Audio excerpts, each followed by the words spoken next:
Good afternoon from a cold January. I haven't posted for a while, for a couple months now, since autumn. I hope you all had a good Christmas and New Year. So it's going to be a slight change, I think a slight change anyway, in a direction of which way I'm pushing this channel. That I'm going to try and make more of an effort to do more videos this year. I've changed the name of the channel just to my name, and it's going to match up with the social media side of things. But I thought I'd give a little update on what's happened since the last video. So I decided to get rid of the 6155R John Deere purely from a business standpoint, which is the fuel costs were so high, and the finance as well on it was not set up in the most attractive way. I mean, I got that tractor basically to do quite a bit of haulage work with it, and that haulage work didn't really happen. So there's no need for me to have a tractor of that size. So what it got replaced with, which I'd love to show you, but I'll get into that why I can't right now, was a 6130R John Deere loader tractor. Its loader's right here. It's a 623R loader. Yeah, it's a 623R loader with a Proforge 2.2 meter bucket grab on it, which is really nice. Does a really good job. So yeah, we've gone down a different route there.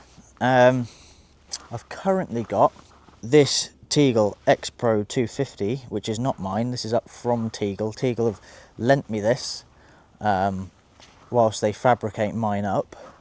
There might be a change of plan with that, so I will show you. And then also, we also have this new addition, which is a Marston 10-ton grain trailer from the early 90s. I believe it's from the early 90s anyway.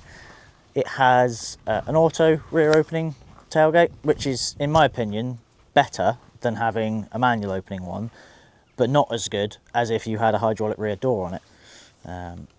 I really want to get this, before this gets busy in the spring. This has been out to do one job so far. It's got another one to do, another two actually to do. I really want to get it pushed through a Tilley test. So I really want to get this, everything gone through properly on it. I need to get all the lights. I mean, the lights work on the rear, but I just want to get everything, add some more lights to it, fix these side lights at the front. I want to replace this eye, because if you can see, it's a bit worn there. Yeah, I just want to go through it completely. To be fair, the tyres are pretty good. Apart from that one, that one's on its last legs. This one's fine. But yeah, I want to go in there and get the brakes looked at, cables, the hydraulic rams that are on the brakes. Yeah, and get everything basically run through properly, especially the brakes, because they need running through, they need going through. But that's really the update for now. Just thought I'd post this short video really to say that I am back and I am going to be posting some more videos. I'm looking to get a couple new recording pieces of equipment, which I'll explain. One being some meta glasses, which are going to be real handy for, annoyingly you can't film in portrait, in landscape with them, which is really annoying, really annoying, but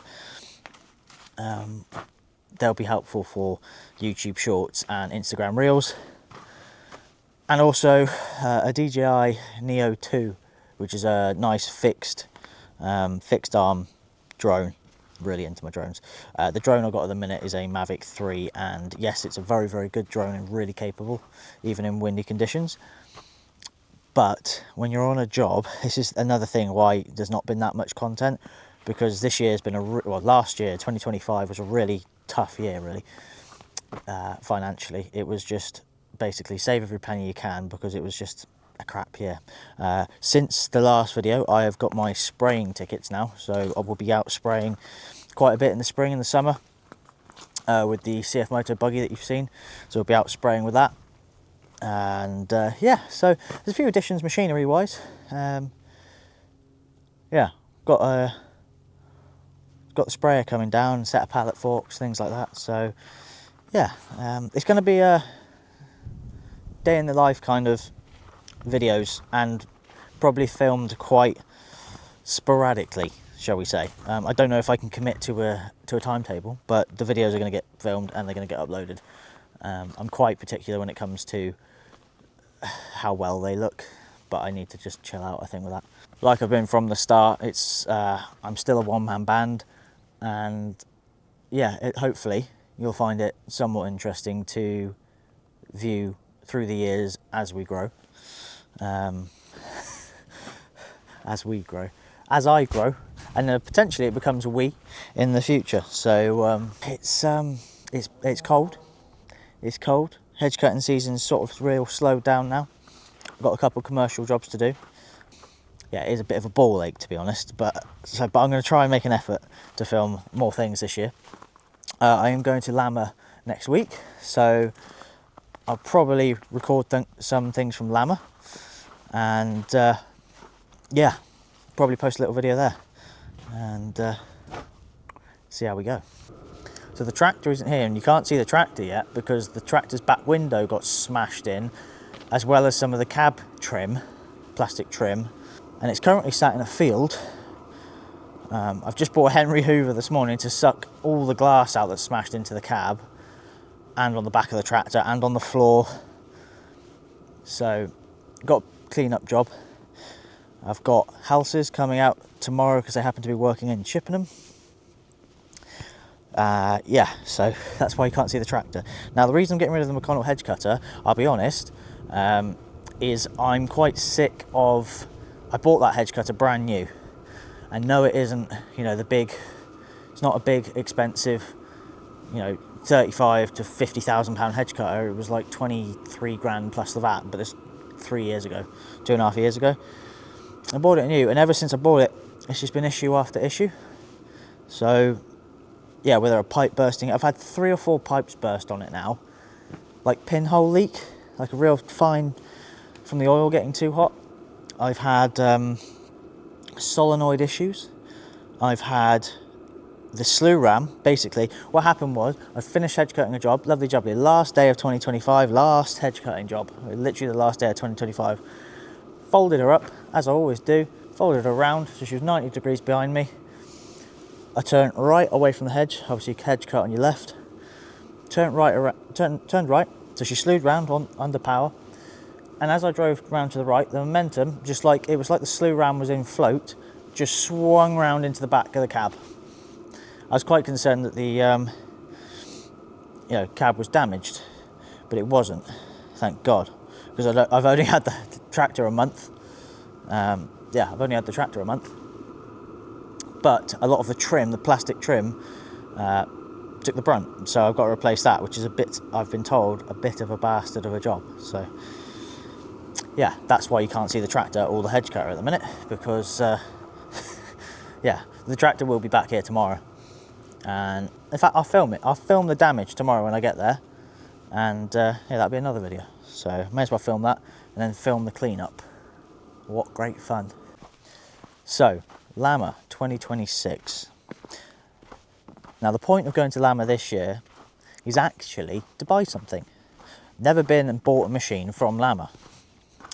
Usually I just go, same as most people, go around, have a mooch about, meet up with some people you haven't seen for the last year, la-di-da. But this time it has a reason, has purpose, and the purpose is to speak to the guys at Shelbourne Reynolds. And the reason I'm going to speak to the guys at Shelbourne is to replace the McConnell, because like I say, I'm sick to death of the McConnell giving me issues from new. It's good when it works, but it's just, yeah, I'm sick of it now. Because it's not just the damage, like this is the most damage it's caused, like it's more inconvenience when it goes, and I have to shuffle my schedule about. It's the downtime that's a kick in the balls. And I've lost a job here and there because of it, because the customer wants me there on that certain day, and they're like, oh, I'm sick of this, just want a contractor to come in and do it. And sometimes the machine gods don't want to play ball. And so yeah, I'm going to speak to the guys at Shelbourne, because on a couple of the Facebook groups I posted on, a lot of recommendations for Shelbourne. People just go and get Shelbourne, go and look at the Shelbourne. A mate of mine I know runs a Shelbourne, another contractor in Derbyshire, and seems to love it. So yeah, if we can make that deal happen, I'll do it. I'm not gonna buy one if the numbers don't make sense to me at this current stage. I'm not gonna go, do you know what, fuck McConnell, I'll bin them off, just for the sake of it, and push myself into, you know, getting like a shitload of finance for the sake of it. If the numbers make sense, we'll do it. If they don't, they don't. But the main reason for going to Lammer, off the topic of broken tractors and hedge cutters, is I'm going to go to the Major stand, and I'm going to go and speak to James from Major and look at the MJ560, which is a 5.6 metre Major Cyclone. Now, I've wanted a Cyclone of either the 6.3 or the 5.6 metre for a couple of years now. I had a Cyclone on the Kubota Rival, and great. So I want one for the tractor. Sheer efficiency, and to me, my little phrase that I've had since I've started is efficiency is profitability.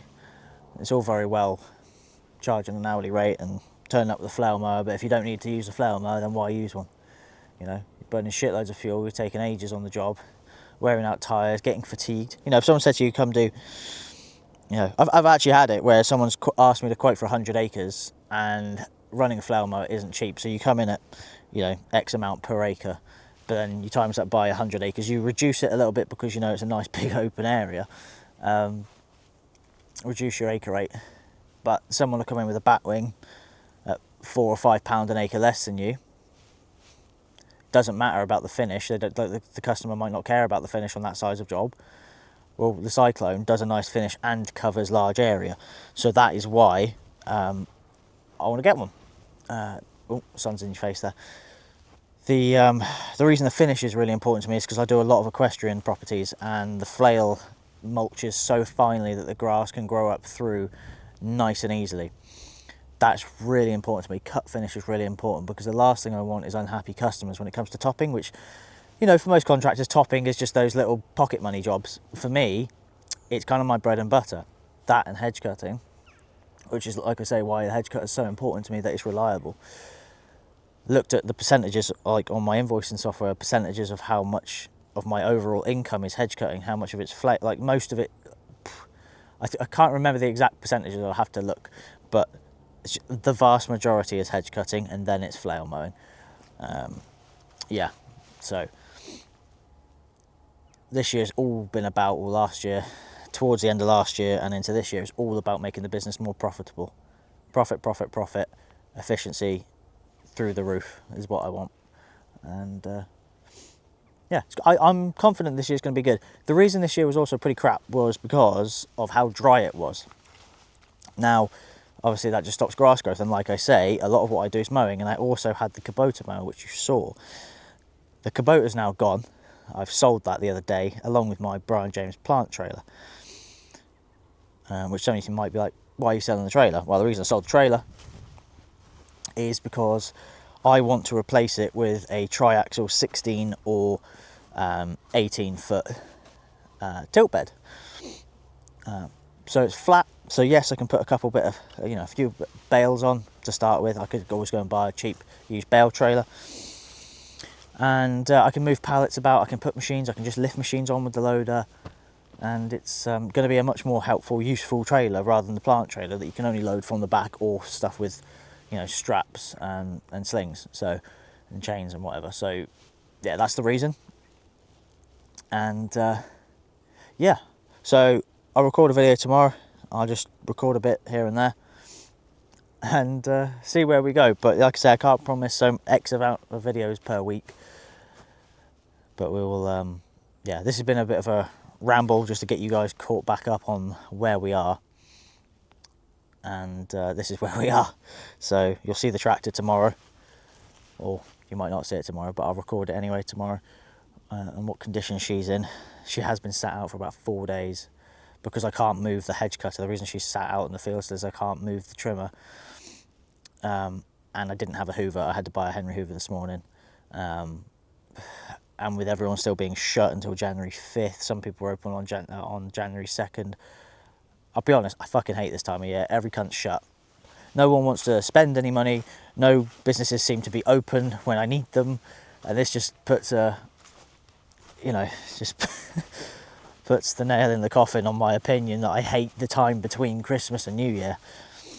So, for that reason, everyone wants time off. I don't. If there was a shitload of work today, I'd be like, right, let's go and do some tree work, let's go and do some tractor work, blah, blah, blah.